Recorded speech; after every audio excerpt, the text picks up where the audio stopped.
Today we're going to talk about the magic of music for people with dementia. Now I call it magic, but that's actually understating the fact.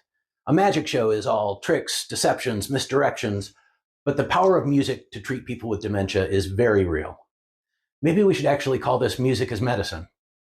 Now I have a very personal connection to this subject because my mom, who has Alzheimer's disease, is a lifelong musician. When I was growing up, my father was a minister, and my mom organized and played all of the music for our small church. She had been classically trained to play the flute at a prestigious music college, and I spent my youth listening to her play piano and organ for the congregation virtually every Sunday. Many years later, she and my father moved to Tucson, Arizona to retire, and she started volunteering as a regular piano player for residents at a dementia community here. People who had dementia at that community would break into song while she was playing, even if they didn't otherwise talk, and they'd recall lyrics from memory. Some, who were distracted and wandering throughout the day, would focus on the activity for a long stretch of time, and people who didn't have a happy word for anyone would smile for 30 minutes straight. Something changed while she was playing old church hymns for them. For that stretch of time, they took a few steps back toward who they were before the disease took hold.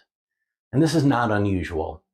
In my 20 plus years working in the field of dementia care, I've heard these stories over and over. It leads us to ask, why is music so powerful for people with dementia? The brain is still a great mystery to us in so many ways, but we've come to understand a few of the reasons why music is so powerful for people with dementia.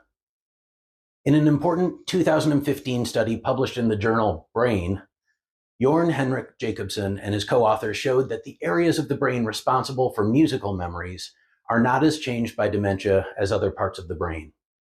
Comparatively, they experience far less atrophy and cell death.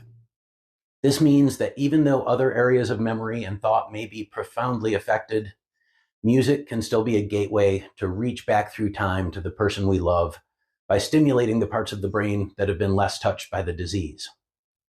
So, would you like to know how to create impactful music therapy for dementia care? First, we're going to leverage technology. Use an app like Spotify or YouTube Music to create a playlist of your loved one's favorite artists, albums, and songs. Sometimes the built-in speakers on devices might not be loud enough or clear enough, so you can look for a decent Bluetooth-enabled speaker to supplement the sound. Put together some lists of genres that the person likes and let them pick what they want to listen to today. A pro tip is to only give them two choices so that it doesn't get overwhelming for them.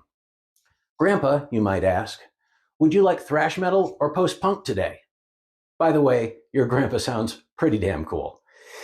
If they play an instrument, encouraging them in this pursuit is a great way for them to keep their minds and bodies active and connected. Try to find a time and place when they can continue their practice. In the difficult times of dementia, we need some magic and even some miracles to sustain us. Music can stand in that place. Just ask Mortimer the Disco Magician from our opening title. At least that's what I want to call him.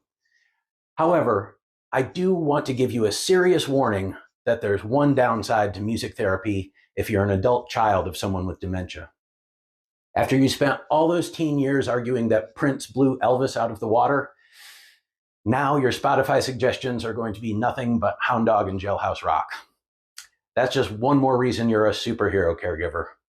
Now, in the words of the king, don't be cruel. Press that like button.